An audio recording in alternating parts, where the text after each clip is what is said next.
Hi everyone, I'm Bia, and welcome back to Cardiac Radio for Teens. For those of you who might not know, Cardiac Radio for Teens is a place where teens can come together with other teens to learn about Spiritist teachings and topics in a way that makes more sense to us and is more relatable to us as teenagers in today's society. For over 2 years now, we've been reading through the Spirit's book together, going page by page, question by question, word by word, trying to understand the basics of what Spiritism is. Of course, we know that we're not going to learn everything about Spiritism in the first reading of this book. It's going to take many, many readings to know all these topics. But our goal is to have a basis of Spiritism so that we can continue to learn off of this and grow off of this. And sometimes you read a part again and it makes more sense, or something you didn't realize before stands out to you this time. So what we're trying to do is get a basic understanding and find how we can apply those basic messages into our daily lives. Because once we start doing the basic things, then we can start growing off of that and doing even better things and learning even more. So today we're actually going to finish all the rest of the questions in the Spirit's book. That isn't the end though. There is still a conclusion part, but question-wise, we will reach the end of the questions in the Spirit's book by today. So let's get right to it. So we left off in the last chapter again talking about future joys and sorrows. So what happens after this corporeal life, right? After, in the future, what are the joys and the sorrows? What are the good things and the bad things? And with that, we've been in the last section, about heaven, hell, and purgatory. And we've been talking about how a lot of people have this concept of a heaven and a hell and a purgatory. And we're saying how these are not literal places, but more of a state of mind of that spirit. If that spirit is doing good things, they're going to feel happy and they're going to feel joy. So that's like a heaven to them. But that's just within them. And if they've done wrong things and they're feeling negative, that's going to create this hell inside of them. It's not a physical place with physical fire, but let's say them burning might be what that pain feels like to them. And we have to keep in mind that we as a whole, as spirits that are incarnated on earth, we are not as evolved as other spirits, right? Our earth is not so highly evolved. So we know that we're going to be those that make mistakes, and we're going to do wrong things, and we're going to have to suffer for those things. So we want to think as much as we can now to do the right things so that we can suffer less. Question 1017. Spirits have said that they inhabit the fourth and fifth heaven, and so on. What do they mean by this? So here the question's asking, some spirits mention like a fourth heaven or a fifth heaven or other numbers of heavens. So they're saying, so what does this mean? And the spirits answered, you ask them which heaven they live in because you have the idea that there are different levels of heaven, like stories of a home. So they answer to you according to your personal beliefs. For them, references to a fourth or fifth heaven mean different degrees of purification and happiness. The same applies when you ask a spirit whether it is in hell. If it is unhappy, it says yes, because hell is a synonym for suffering. However, it knows perfectly well that it is not a furnace. A pagan would have replied that it was Tartarus. So here what they're saying is the spirits use those terms because they're using the terms that are easy for us to understand. Like we mentioned before, we don't have the full knowledge to understand the spirit worlds or highly evolved things, right? We don't have enough, our language doesn't have the vocabulary to explain things that we don't know about yet. So they put it in our terms. So if you ask them what heaven they are in, they'll say, oh, I'm in the fourth degree, because that means they're in the fourth degree of purification. Because as we know, there's perfect spirits, there's pure spirits, but there's levels in those pure spirits, right? There's those that are pure that have to still work on this, or those that are pure that, or so there's different levels. So even though they are pure or close to pure, they're in little different levels. So they're still feeling that happiness. They're still in that quote-unquote heaven inside of them, but at different levels of it. Like different levels of a house, they're saying here. But that's not really how it is. It's just, they're just trying to put it into terms that we can understand. So there's different degrees of purification, as we know, and based on those, they're saying that they're in different heavens, just because that's different mindsets that they're in. And the same thing they said when you ask a spirit if they're in hell. If they're feeling horrible, they're going to say, yeah, this feels like hell. Don't people say that all the time? They say, if something's really bad, they're like, oh my god, this is hell. So we don't actually mean that, right? We know it's not a scorching fire place that we're burning, but we say that to express that unhappiness within us. So the same thing, they're putting into terms that we understand, that we can accept, that we can comprehend.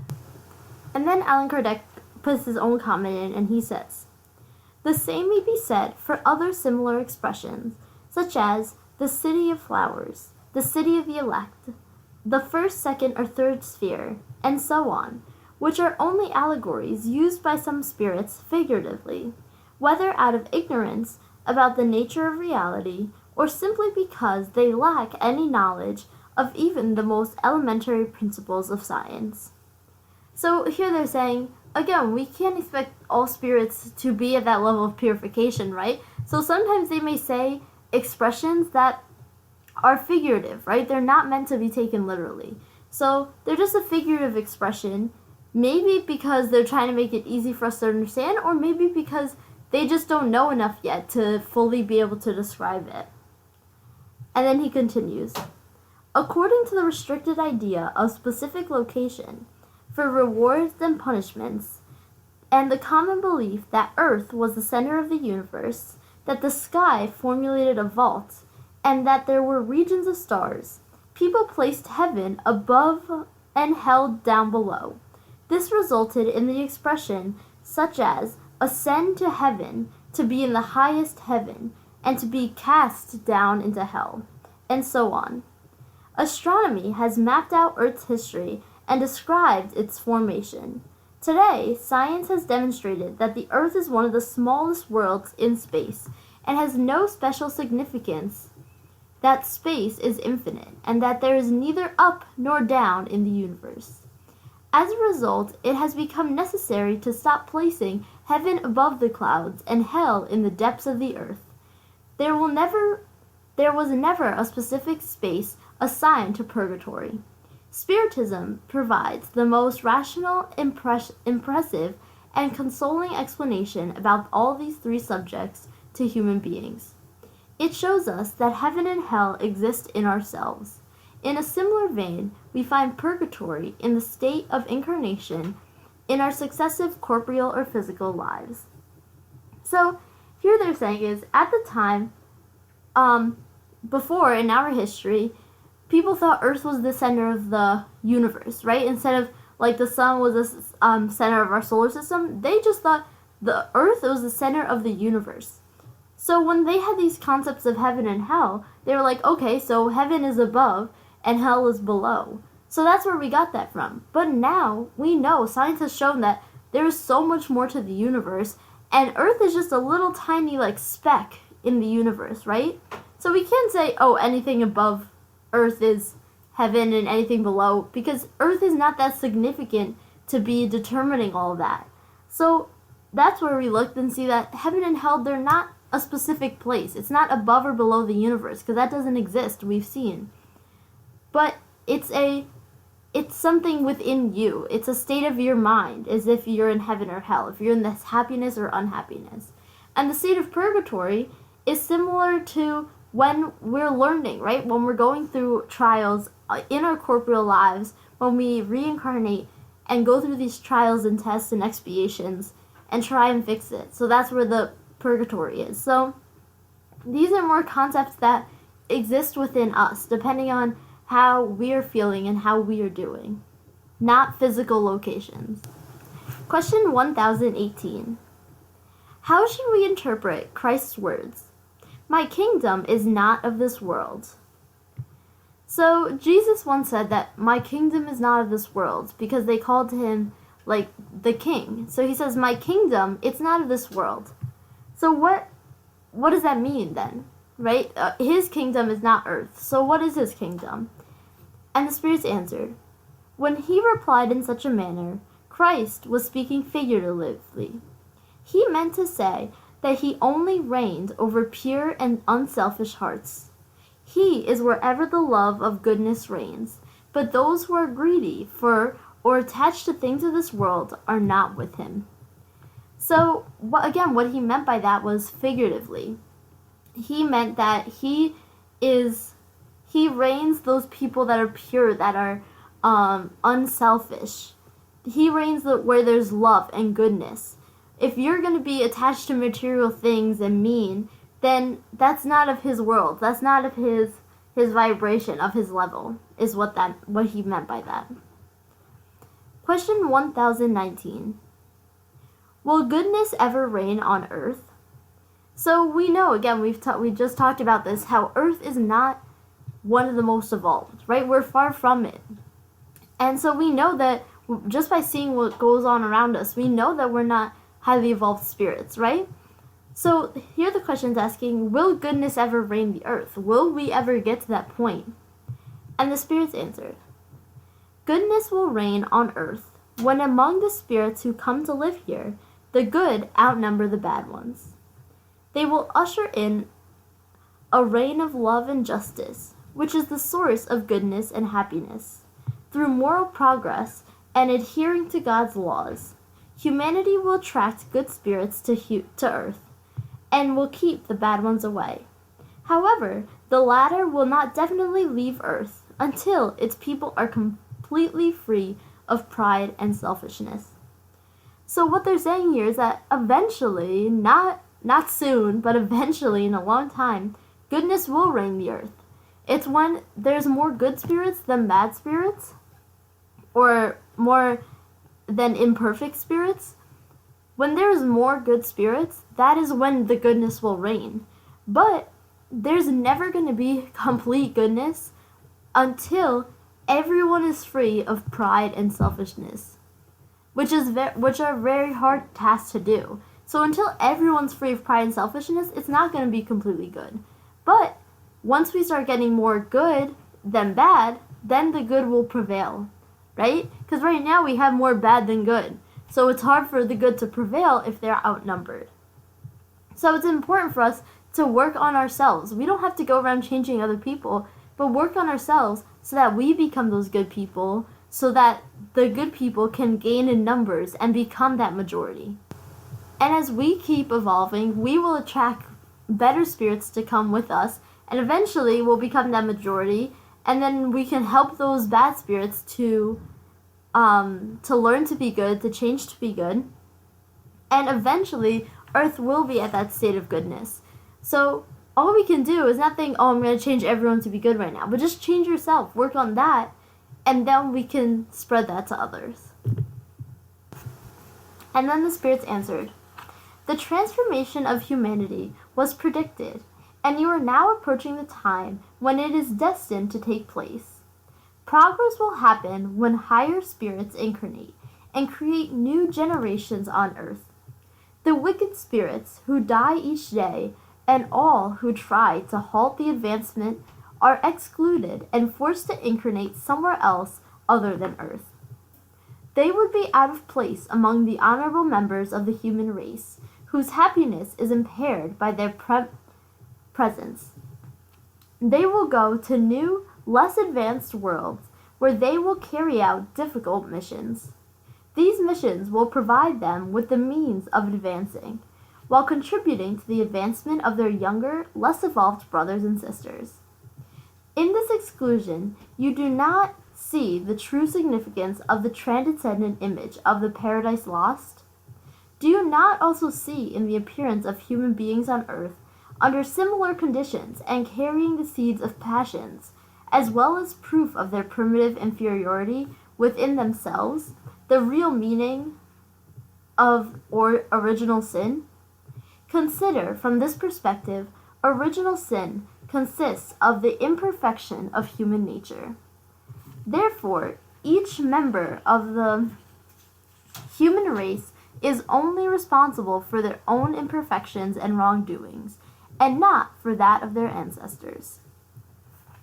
So here there was a lot, and a lot of important things. And what they're saying is, he's saying that the transformation of humanity, this shift to the good, it's coming, right? It's on its way. And they're saying that these people who are imperfect, that are way imperfect, that are not trying at all, that are being really bad, those people, once they die from this life, they're going to reincarnate into a lower order world, where a lower order world, so they'll be with more inferior beings, which they can help those inferior beings, because although they might seem like bad spirits, they have evolved a little bit, right? We know they've evolved something, and there's still spirits who are less evolved than them, so they're going to go to lower order worlds where they can help those spirits, and also go through missions that are going to be much more difficult.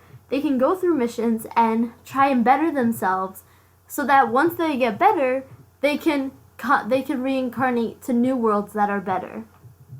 And they're saying that higher spirits, good spirits, are going to start incarnating, and they're going to create these good things, right? And we want to help, right? We don't want to be the ones that are going to be pushed off to another world because we're being too bad, right? So we want to help change ourselves and work to being the best we can be, so that we can be a part of this change to go towards the good. And again, it's each person only has to worry about themselves, right? We're not trying to change everyone, because like we said, we can't change everyone. There's going to be some spirits who don't want to change, and who want to be bad, and who want to be imperfect for the time being, and they're just not going to be able to reincarnate on the earth. They're going to reincarnate to a less evolved world so that they can learn there. So we have to worry first. Of course we can try and guide people, but the most important thing is to work on ourselves and try and help ourselves and fix ourselves before we try and go and help other people. And then the spirit who is giving this answer, St. Louis, continues, and he says, "All of you, people of faith and goodwill, must enthusiastically and courageously devote yourself to the noble work of resignation.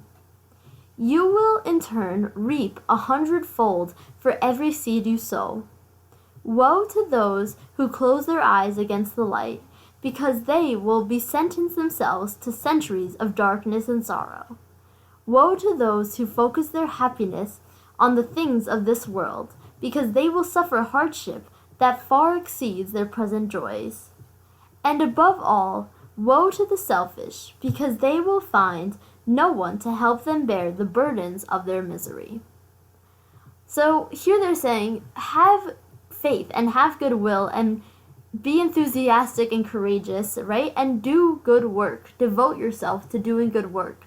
Do good things, and that will help you evolve and you become a better person. And for everything, good thing that you do, you will feel the benefits of that, right? You'll feel the happiness of doing good things. And to those who are going to shut that out, who are going to shut the goodness out, who are going to only focus on material things, they're going to suffer for that hardship. They're going to go to a less evolved world. They're going to suffer much more pains and misery. And then eventually they're going to learn and they're going to work up themselves to get to the level that we were able to get to, hopefully. So we want to make sure that we're pushing ourselves and doing our best so that we can feel these benefits of doing good things instead of having to suffer from closing our eyes to the light. And now it's hard to believe that that was the last question in the Spirit's book. And there's still the conclusion, but we've made it through all 1,019 questions of the Spirit's book, which is really amazing. But of course we must remember that just because we read that all, we definitely don't know all that information. So we have to go back and we have to continue and study and learn more. But now we have a good basis of what Spiritism really means, right? What it really means, and the important thing, how we apply that to ourselves, how we apply that to making ourselves better and doing the best that we can do. And now with our last few minutes, we can start the conclusion part of the Spirit's book. Section 1. A person whose knowledge of terrestrial magnetism is limited to a small magnetic duck figures swimming and moving about in the water basin would find it extremely difficult to grasp that those figurines contain the secret behind the mechanisms of the universe and the movement of the worlds. Likewise, a person whose knowledge of Spiritism is limited to tables turning is in a similar position. To them, these communications are merely a form of entertainment or a pastime, and they cannot understand how such a simple and common phenomena connects to the biggest questions and answers concerning social order. So here they're comparing that people, like they're saying here, people looking at a duck in a pond with basic knowledge, they're not going to compare those ducks in a pond to the whole universe, right? And so they're saying people who only have basic knowledge of Spiritism, such as the tables turnings, the first phenomena, and not really a real study, but just for entertainment, those people couldn't even imagine all that there is to Spiritism, right? So we can't just base it off those table turnings and say it's entertainment. No, there's so much more to it that can answer big questions, right? They're saying big questions and big answers. To the superficial observer, what connection can possibly exist between a table that turns and the future of humanity? However, when we reflect on the idea of a simple pot simmering since the dawn of time, which can lift its lid at the boiling point, we realize that a powerful driving force has emerged. Human beings use this force to erase distance and move through space. To all who believe that there is nothing beyond the material world, know that from the tables turning that trigger you mocking, a new philosophy has arisen. One that solves problems that no other system has been able to solve. So here they're addressing the people who do not believe in, or who only have basic knowledge and they haven't gone into Spiritism, they just see these tables turning. And they make fun of it, and they say, oh, okay, whatever, it's just a silly game. But they're saying, if you look more into it, you'll see that it's a new philosophy that has arisen, and that can solve problems and questions that, up until this point, were not solvable, were not answered. So they're saying, there's those who don't believe in anything beyond the material world. But this is a new philosophy that's coming to show you what else is out there, what more there is than this material world. To all of Spiritism, honest adversaries, I ask whether you have taken the trouble to study what you criticize. I rationally remind you that criticism is of no value unless the critic is familiar with the subject of scorn. To ridicule something of which we have no knowledge of, and which we have not meticulously examined, is not true criticism, but merely proof of a lack of judgment. If a human being has proposed this philosophy, there would have been less disdain. People who claim to guide and sway public opinion would have studied it. However, as it comes from the spirits, it has therefore been deemed an absurdity.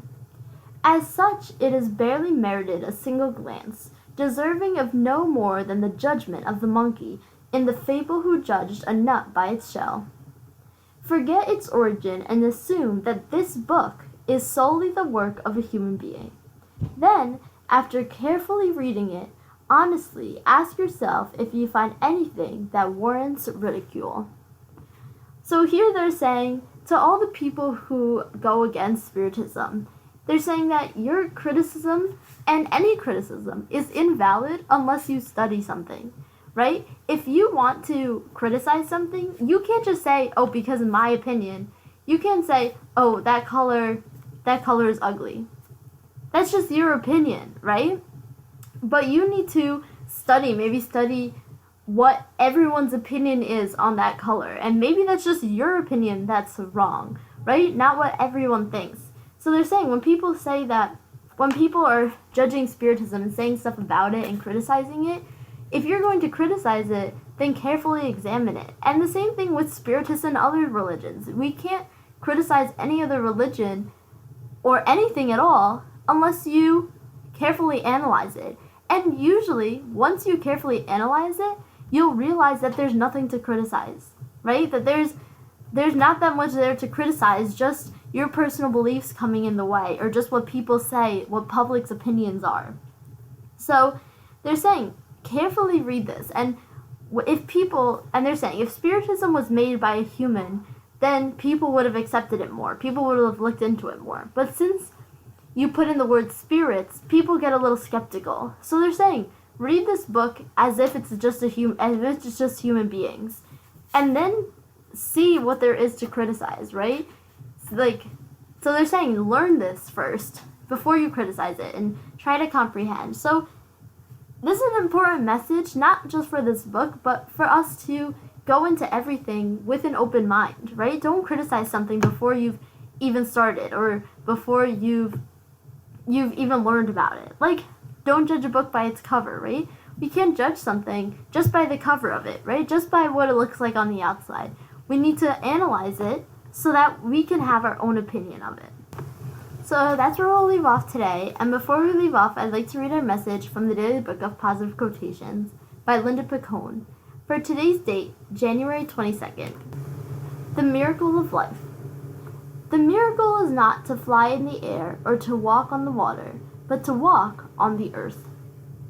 To be born, to grow, to walk among the wonders of nature, to live a life of dignity, humor, and grace. This is the miracle of existence. The complexity and possibility of our lives can fill us with awe. We should never take the miracle of life for granted. Today I will remember how extraordinary even my ordinary life is. So next week we will continue the conclusion and maybe finish it, or maybe it will take 2 weeks to finish the conclusion, and then we'll start on something new. If at all you guys have any questions, comments, concerns, anything you want to talk about at all, feel free to email me at cardiacradioforteens@gmail.com, and I'll get back to you right away. I'm Bia, and this has been Cardiac Radio for Teens. Thank you all for listening. This has been Cardiac Radio for Teens. Thank you all for listening.